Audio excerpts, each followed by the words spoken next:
നമുക്കൊന്നൊരു മാമ്പഴ പുളിശ്ശേരി ഉണ്ടാക്കാം.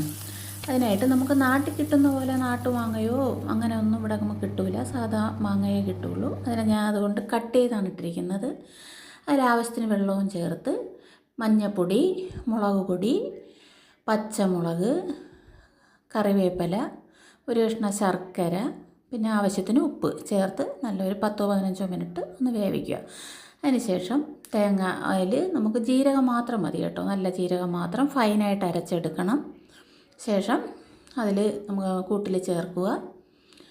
പിന്നെ നമുക്ക് ചേർക്കാനുള്ളത് തൈരാണ്. ഇത് കുറച്ച് ചെറിയ തീയിലിട്ടതിന് ശേഷം തൈരും കൂടെ ചേർത്ത് കൊടുക്കണം. പിന്നെ കടുക് വറുക്കുക.